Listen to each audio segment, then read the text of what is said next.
एक छोटे से पहाड़ी गांव में ऐसी मिट्टी थी जो सिर्फ उन लोगों की सुनती थी जिनके दिल में लालच नहीं, सिर्फ सच्चाई और प्यार होता था। पहाड़ों छोटे के से बीच पहाड़ी बसा इलाके था में एक जादुई छोटा मिट्टी सा का गांव, गांव बसा था। मिट्टीपुर। गांव का नाम था मिट्टीपुर।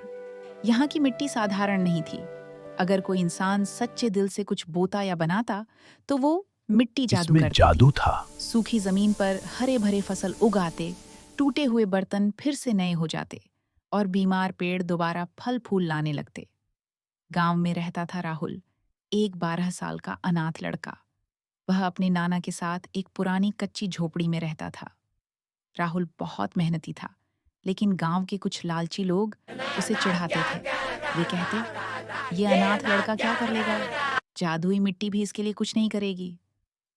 एक दिन गांव में सूखा पड़ गया। नदी सूख गई, खेत बंजर हो गए। लोग परेशान थे। गांव के जो मुखिया ने जादू कहा, दिखाएगा जो कोई जादुई उसे मिट्टी का असली सबसे जादू बड़ा निकाल खेत लेगा, मिलेगा। उसे गांव का सबसे बड़ा खेत मिलेगा। राहुल ने सोचा, मैं कोशिश करूंगा। रात को वह चुपके से पहाड़ी पर मैं गया, कोशिश करूंगा। जहां सबसे पवित्र मिट्टी थी। वहां उसने अपनी बस छोटी सी झोली में मेरे मिट्टी गांव को भरी बचा लो। और मन ही मन हाँ, बोला, मैं इसे सहेज लूंगा। मेरे गांव को हरा भरा बना दो। मैं कुछ नहीं मांगता, बस सब खुश रहें।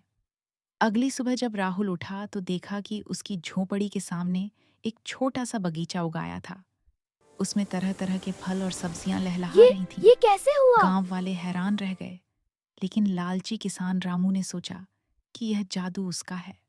उसने ये तो रात को चोरी चमत्कार से है। राहुल की झोली की मिट्टी चुरा ली और अपने खेत में फैला दी। रामू ने जोर जोर से चिल्लाया, देखो, जादुई मिट्टी का असली जादू मेरे खेत में है। लेकिन जैसे ही उसने मिट्टी फैलाई, खेत में कांटेदार झाड़ियां उगाईं। फसल की जगह जंगली जादू पौधे मिट्टी फैल में गए। नहीं, रामू दिल डर में गया। होता है। तभी गांव के बुजुर्ग ने कहा, जादुई मिट्टी लालच नहीं, सच्चे दिल को पहचानती है। राहुल ने बिना कुछ मांगे गांव के लिए मिट्टी ली थी, इसलिए उसका जादू काम किया। राहुल ने अपनी बची हुई मिट्टी गांव के सभी खेतों में बांट दी।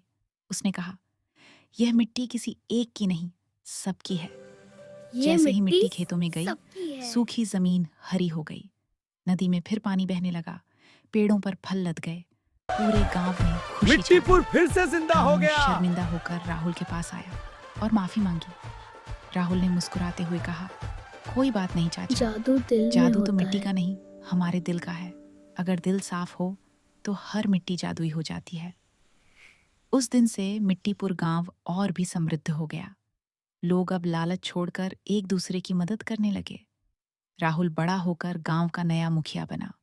वह हर बच्चे को सिखाता, जादू बाहर नहीं, अंदर है। सच्चाई और मेहनत से ज्यादा बड़ा जादू कुछ नहीं। जादुई मिट्टी का गांव आज भी पहाड़ियों में बसा है, जहां हर कोई जानता है कि असली जादू लालच में नहीं, प्रेम और त्याग में छुपा होता है।